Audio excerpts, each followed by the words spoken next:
I recently posted a video about layering different design styles in your home, and I wanted to do a follow-up video about how to layer other design elements in your space as well. In that previous video, I did a deep dive of why layering multiple different styles in your space is good for your home decor, and those same elements apply when you're layering just in general in your space. By layering different colors, textures, and materials, your space is going to feel way more cohesive and balanced than if you were just using one generic form of all of those elements. When you're diligent about adding different layers in your space, this is when you're really going to start to recognize your own personal flair, and you're going to create a multi-dimensional space that typically only designers are able to achieve. In that video, I also chatted about using the 60-30-10 method when it comes to layering in your home, and that's the same method I'm going to be focusing on in today's video as well. This is just such a simple rule for beginners, and it really can break down the biggest of design dilemmas into really small and specific solutions. Essentially, it's by tackling any area in your home into a 60%, a 30%, and a 10%. So for example, the way this would work with colors is by selecting a 60% majority of your space in one particular shade, a 30% as the secondary shade, and then the 10% would be the accent. And this honestly can apply to just about anything, so we can use it for color, pattern, texture, even materials in your space.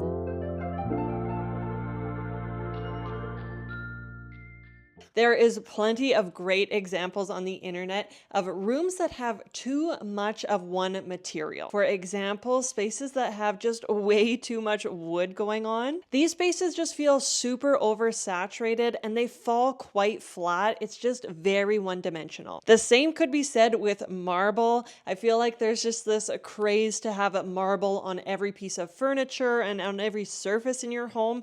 And again, this just falls very flat and stark. Instead, we want to be layering these different materials in the space to give it that proper balance that your home requires. Another great example is using upholstered items as well. This all white aesthetic has just taken over Instagram, and I feel like when you look at these photos, it's just feeling like there's literally way too much upholstery going on. There needs to be something else to give your eye a little bit of relief in the space as well. So instead, a much better way when you're working with these different elements is to nicely layer them throughout your home so you're getting that proper balance that your space needs. So to get into the specifics of each individual material, a great starting point is different wood finishes. Incorporating wood in your home is going to come in a multitude of different shades and finishes, and I do find certain styles can heavily rely too much on one particular type. Scandinavian interiors is a great example of this. I find when most people think of this style, they're thinking of very light and blonde woods. However, when you look at real Scandinavian interiors, these are layered with many different wood tones. So it definitely doesn't detract from the style you're trying to convey. It really does add just a little bit more dimension than getting pigeonholed into one particular wood finish for your home. So when we're thinking about layering different wood shades in our space, using the 60-30-10 method is key. I find if you select one wood shade to be your 60% majority, quite often this is going to be the floor color in the space if you're using a wood type flooring. From there, you're selecting a 30% as your secondary wood tone. This is typically going to be on furniture like tables, armchairs, and other elements in the space. And then from there, you can select a 10% accent for any smaller accessories or smaller shelves and things that you'll be incorporating as well. And the biggest mistake you want to avoid when you're working with wood tones in your home is that matching your furniture to your floor color. This really will overpower the space. Like I mentioned before, typically if you're using a wood floor, this is going to stand alone as the 60% majority. You do not need to keep incorporating that throughout your furniture and accessories as well. And this definitely goes when you're working with wood cabinets on a wood floor. I find lots of people think it's a great idea to match the two together, but it can be quite overwhelming in a space and it really just hits you like a brick wall. When you actually select a contrasting wood wood shade for your cabinetry on the floor, it just comes off a lot higher end, and it really makes your cabinetry feel like a furniture piece, like it's on display in your home. And if you do find wood has been overused in your home, it sometimes can work well to pick a few wood pieces and simply paint them. I know a lot of people think this is a sin on wood, but at the end of the day, if you already have a piece and it's working in your space, but you maybe just feel you've overcommitted to the wood look, this can just be a super easy fix as opposed to getting rid of the piece and finding something new. And if you do feel like your space is quite neutral and stark, by incorporating a wood element, this can really help to break up other colors you're using, and it's always going to provide that feeling of warmth in your space as well. I do find metal finishes is one of those areas where people get very much in the matchy-matchy mindset, and you think that you need to only incorporate one metal finish throughout your entire home. This is a very common pitfall that most people will start to see the snowball effect happening. You'll select one metal finish for your cabinetry handles, and all of a sudden when you're changing out your plumbing or your lighting, you do feel like you need to start matching all of these materials. So a great rule of thumb when you are incorporating the 60-30-10 method for this particular material is by grouping different items in your space. For example, a really common element that most people will pair is their plumbing to their lighting. These fixtures are usually a lot more stationary in your home, and you're not swapping them out as frequently as other design elements. So sometimes it can be nice to match these two pieces. From there, things like your cabinetry hardware or even door hardware is another great pairing to group. These are metal pieces you're going to be touching with your hands every day, so it just makes sense that they would match throughout your space as well. And then you can group your accents in a different metal finish as well. So this would be things like drapery rods or just any general accessories. And I do want to point out there is more than just 3 metal shades.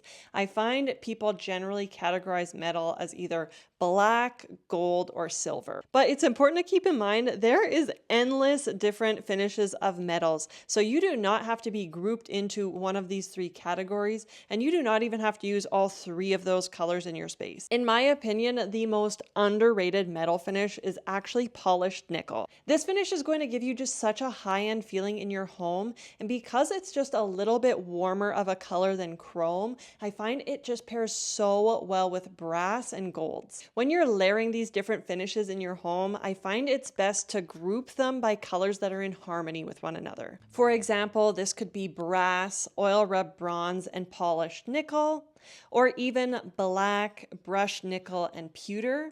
And chrome, stainless steel, and blackened brass I find also go really well together. On your upholstered items in your home, you really want to avoid using the same fabric on all of these pieces. Most commonly, we see this in fabrics like boucle or linen. Even people tend to overdo it when it comes to leather as well. This is another easy element to use the 60-30-10 method on, because you can select one fabric to use on your largest piece of upholstery, and then from there you can select a 30% as the secondary fabric and then a 10% accent in your space. When it comes to different types of fabric, I usually group them in 4 different categories. The first one is soft and fluffy. I find fabrics that fall into this category are things like corduroy, boucle, micro suede, or even velvets. The second category would be woven materials, so things like cottons, polyesters, linen, or wool. These next materials are also woven, but I find them to just be a little sturdier feeling. So this would be my sturdy category for things like denim or canvas. And then my last category would be my smooth category. So this would be things like leathers, pleathers, or synthetic fabrics of that nature. This is a major solution if you do feel like something is off in your space. It definitely could come down to you just using the exact same fabric on every single piece in your home. To diversify the different fabric textures in your space, you want to make sure your drapes, area rugs, soft seating, pillows, and throws are all all in a different fabric to each other. So for example, if you're using linen on the drapes in your space, you want to avoid echoing that linen in every other furniture piece. You may choose to do linen for your draperies, wool for your area rugs, maybe leather on your ottoman, and then a cotton or polyester for your other soft seating. If nobody else has told you this, let me be the first to say that your home needs pattern. If your online inspiration images just are not matching what you're doing in your home, I can tell you now probably a big reason why is because you're not incorporating enough patterns in your space. If you're avoiding the use of patterns and you're just blocking with lots of different tones in your home, this is actually going to fall really flat and it's not going to have the same multi-dimensional feeling that a space that has multiple patterns in it will. Even if you're layering the other elements I chatted about in this video, if you're not incorporating patterns, it's still just not going to feel quite right. You can categorize patterns into two different categories. The first one being a large scale pattern and the second one being a small scale pattern. From there, within each, we can have either geometric patterns, which would be things like stripes, shapes, blocks, checkers, or gingham. And then we also have organic patterns, which would be things like floral, watercolors, or other curved lines. So when you're layering different patterns in your home, you want a nice mix between organic and geometric, as well as large scale and small scale patterns. Using the 60-30-10 method, this can be achieved by using a large format pattern on the area rug, a small scale pattern on the curtains, and then a mix of both on the cushions. Another example would be by using a small format pattern on the sofa, a large format pattern on the area rug, and then neutral for the drapes and pillows to tie this in.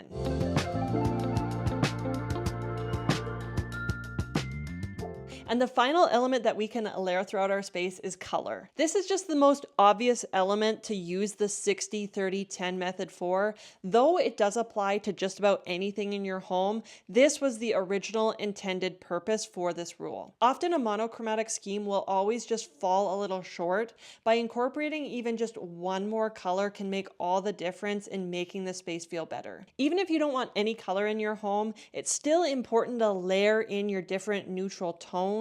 You don't want everything to just be the exact same color throughout your space. Even a great balance between neutral shades in your home and adding colors would be a 60% in neutral shades and then a 40% in different colors. From there, you can categorize them in a 60-30-10 method for each grouping, but I do find this is going to give a great balance between just general neutrals and colors in your home. And when layering colors, you can choose a complementary palette, which would be selecting one accent shade and then using the colors next to it on the color wheel. This allows you to mix in colors without it feeling too wild, but it's still going to give you a bit of a range to work with in your color palette. You could also go for a contrasting scheme, which would be by selecting a color on the color wheel and then incorporating the colors across from it on the color wheel as well. This is going to give you the most contrast in the space and generally is going to feel quite colorful. So if you are looking for bold pops of color in the space,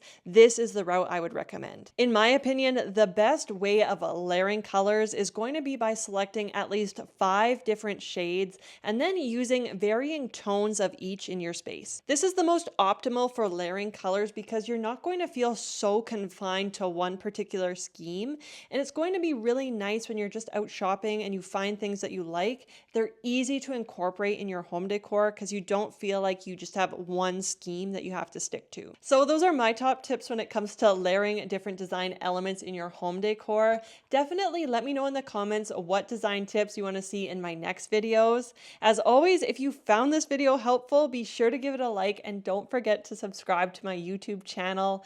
Thank you so much for watching and we'll see you in the next one.